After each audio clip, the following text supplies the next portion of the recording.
April 20, 2025, Easter Sunday, 12:30 ng madaling araw. Tayo ay magta-travel, lakbay tayo papunta ng NAIA Terminal 3 at nandito tayo sa San Francisco Street, Santa Ana, Manila. Tingnan natin kung ilang minutes natin mararating ang NAIA Terminal 3. Medyo maluwag naman ang mga daan ngayon kasi nga ay holiday pa. Maraming mga mananampalataya ngayon ang mga abala at maya-mayang medyo pagsikat ng araw o bago sumikat ang araw ay inaalala ang pagkabuhay na maguli ng ating Panginoong Hesukristo. Ang sabi ng Romans chapter 5 verse 8, "In that while we were yet sinners, Christ died for us." Pinagtatagubili ng Diyos ang kanyang pag-ibig sa atin, na nang tayo'y makasalanan pa, si Kristo ay namatay para sa atin. So ito yung panahon ngayon na inaalala ang pagkamatay ng ating Panginoon at maya-maya nga ay ang pag-alaala naman sa muling pagkabuhay ng ating Panginoon. So grabe yung jeepney driver, no? Nagtapat sila, nagsasali ng pasahero. At unawain na lang natin kapag ganun yung situation. Salamat sa ginawa ng ating Panginoon dahil sa kanyang ginawa, tayo ay mayroon ngayong pag-asa, meron tayong pinanghahawakan, pananampalataya, na meron tayong pupuntahang buhay na walang hanggan. Kung papaano ang Panginoon ay siya ay nabuhay na maguli, ganun din ang mangyayari sa atin na mga nananampalataya sa ating Panginoong Jesus. So ito yung Onyx Street at tayo ay kakaliwa dito sa Diamante Street. Diretso lang tayo dito at pagdating ng Osmeña Highway ay kakaliwa tayo. So medyo maluwag nga yung daan. Pansin natin marami mga nakapark dyan sa left, sa right. Pero maluwag pa rin yung kakalsadahan ngayon dahil nga sa madaling araw na, madalang na yung mga bumibiyahe. Kahit yung mga naglalakad na mga tao ay madalang na rin. So ito yung kanto ng San Andres Street at Osmeña Highway. So eksakto, naka-green light. Tayo ay go tayo dito. So kaliwa tayo at diretso lang tayo dito sa Osmeña Highway. So ang option natin, pwede tayong umakyat ng Skyway papunta ng NAIA Terminal 3. At pwede rin naman na diretsuhin lang natin itong Osmeña Highway at kakanan tayo sa may Sales Bridge mamaya. So ito yung option natin. Tingnan natin kung ano yung mas mainam na dadaanan natin. Wiper lang natin yung ating salamin at medyo may mga konting alikabok para mas malinaw. Ayan. So tayo ay tatawid lang dito sa Pablo Ocampo Street at Zubel Rojas Street. So yung traffic light ay nagbi-blink-blink, ibig sabihin ay hindi siya gumagana ng maayos. At kapag ganito ang sistema ng mga traffic light, tsempuhan lang. Ayan, timing lang tayo. Kapag may pagkakataon, abante tayo. Pero dahan-dahan lang, tsempuhan lang. So dito diretso lang tayo at nakatawid na tayo ng Pablo Ocampo at ng Zubel Rojas. So diretso lang tayo dito. So yung option nga natin, kapag nakababa tayo ng flyover ng Osmeña Highway, pag-akyat doon sa may ilalim ng Buendia, pwede tayong dumaan ng Skyway. At pwede rin namang diretso lang tayo dito sa Osmeña Highway. So hindi naman matraffic ngayon. Piliin na lang natin ang dumiretso na lang tayo dito. Ayan, Skyway, syempre may bayad. At dito sa baba ay walang bayad at parehas lang namang maluwag yung daan. So, parang mas mainam na dito na lang tayo sa baba. So, konting pagtitipid din minsan kapag ganito naman na maluwag naman ang mga daan. Okay, so diretso lang tayo dito. At tatawid lang din tayo ng traffic light sa Arnaiz Pasay Road. At kapag nakatawid tayo ay dire-diretso lang din. Aakyat naman tayo ng flyover ng Osmeña Highway. Ang ilalim ay EDSA. Tuloy-tuloy lang. Okay, naka-green light pa rin. So, parang maganda yung pagkakasynchronize mula dun sa mga nadaanan natin kanina. San Andres, naka-green light. Yung Vito Cruz at Subel Rojas, hindi man green light pero nagbi-blink. At ibig sabihin, pwede tayong dahan-dahang mag-proceed, mag-go. At pagtawid natin dito sa Arnaiz Pasay Road, naka-green. So, maganda. So, akyat lang tayo dito sa tulay ng Osmeña Highway. Ang ilalim ay EDSA. At dire-diretso lang tayo dito.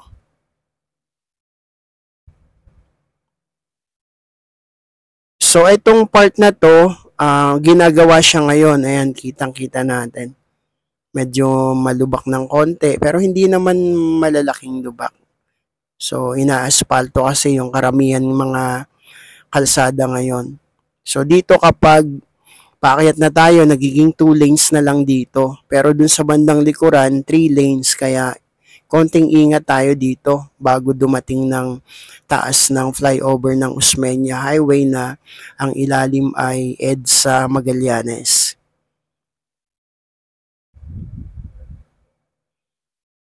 At dito nagtatagpo yung galing sa kaliwa ng mga sasakyan at yung dito sa lane natin. So, konting ingat din dito.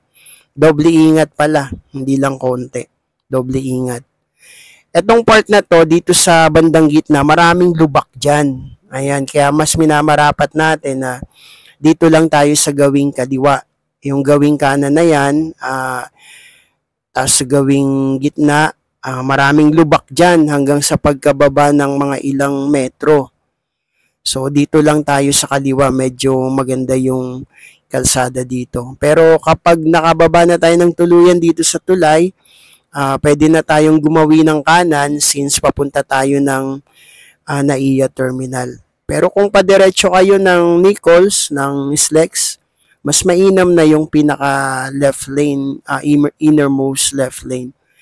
Innermost lane. So, yun, sa may part ng dinadaanan ng bus.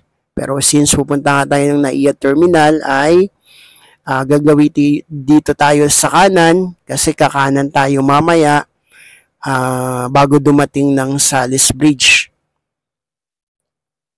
At yung Andrews Avenue rather. Ang ating kakananan mamaya, yung Andrews Avenue, papunta ng NAIA Terminal 3. So, maganda pa naman ang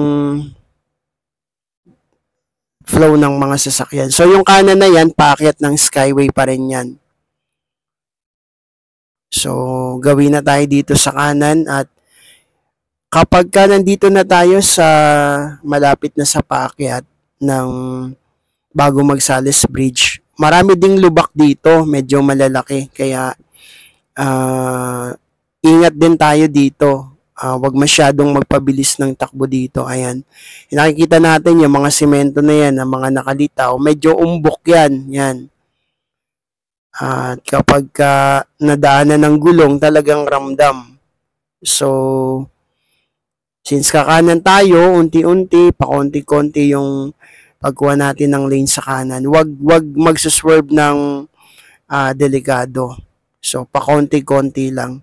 At kapag nakakayat na tayo dito, gagawi pa rin tayo sa kanan. Nadi-divide kasi yung daan dito. Pagdating dito sa bandang unahan, yung isa ay sa kaliwa at may rotonda dyan sa bandang kaliwa. Pero dito tayo sa kanan. Ayan, at ito, dire-diretso na to hanggang NAIA, papuntang Terminal 3, papuntang Terminal 1, Terminal 2. So, ito yung daan talaga. Ayan, overtake lang tayo sa tricycle. Diretso lang tayo dito. So, may traffic light din dito sa unahan na to. At yan, kita naman natin, naka-green light din siya. So, go pa rin. Maayos talaga. At puro green light yung ating nadadaanan. Dito may naka-signage to NAIA Terminal 3. So, dito tayo dadaan sa lane na to. Pero yung lane na to, halos nagdudugtong din lang naman sa bandang unahan. So, time check tayo. 11 minutes yung ating nalakbay. At nandito na tayo halos sa NAIA. So, hanapin na lang natin yung daan mamaya papasok ng NAIA Terminal 3. So, eto, green light na naman. So, konting pahinga lang at green light na naman. So, diretso lang tayo dito. So, dito sa gawing kanan natin, marami diyang mga building, mga pasyalan. Nandyan ang Resorts World Manila, isang sikat na pasyalan. At may mga tinatawag na casino din dyan sa lugar na yan. Solaire, so nandyan yung mga building na yan. So, diretso tayo dito at dito sa pinakakaliwa, meron ditong daan paakyat ng Skyway, papunta ng Cavite, papunta ng City of Dreams. Kaya dito lang tayo sa gawing kanan. Medyo palit yung daan dito. Ang sabi ng iba, parang embudo. Ayan, kaya doble ingat pagdating doon sa part na yon. So, diretso lang tayo dito. Okay, so itong nakamotor ay kakaliwa daw siya. So, pagbigyan natin. Mas mainam ang nagbibigay.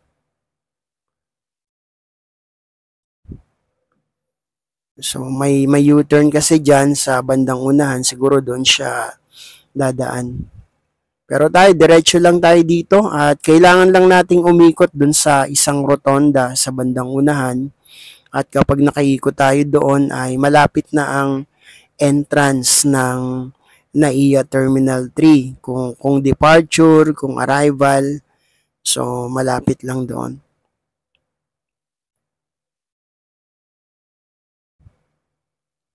Okay, so maraming salamat sa lahat ng mga patuloy na sumusubaybay sa ating channel.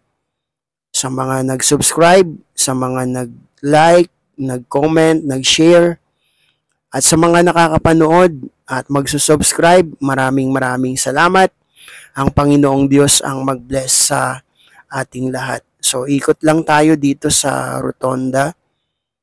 Ayan, at maraming lanes naman dito. Siguro 3 or 4 lanes. May poste nga lang dito sa bandang gitna, kaya iniiwasan natin. At kapag iikot na tayo dito, gumawi na tayo sa bandang kanan. Kasi kapag nandiyan ka sa bandang kaliwa, papunta naman yan sa pabalik na yan ng pinanggalingan natin kanina. So, eto. At halos nandito na tayo sa NAIA Terminal 3.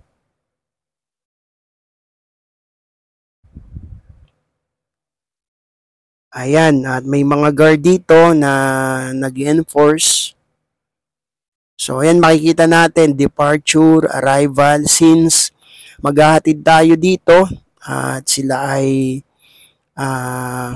maglalakbay papunta ng Mindanao. So, dito tayo sa departure. So naka-hold yung isang sasakyan doon sa unahan natin at taxi. So pinag-go tayo ng enforcer. Ayan, akyat lang tayo dito at sabi nila sa gate 6 tayo. So doon natin ibababa ang ating mga kasama ngayon sa gate 6. So may mga numbering naman dito, yung mga gate. And ito na yung area ng departure dito sa NAIA Terminal 3. Maganda yung lugar. Malawak yung lugar. Ayan, maraming mga ilaw. So maliwanag naman dito. So ayan, may number 2. So nadaanan natin yung 1. Siyempre, by numbering to. Numbering 3. Ayan yung 3. So malapit na tayo sa number 6. 3, 4. Okay, 4. Dalawa na lang. 5. Ayan, ito na yung gate 6. So, salamat sa Panginoon sa ating safe na travel mula Santa Ana, Manila hanggang dito sa NAIA Terminal 3. At 16 minutes lang halos yung ating travel. Pero syempre, ibababa natin yung kanilang mga bagahe. So maraming salamat. Ang Panginoong Diyos ang mag-bless sa ating lahat. Hanggang sa muli, ito ang inyong lingkod, Pinoy TV. Pagpalain tayong lahat ng ating Panginoong Diyos.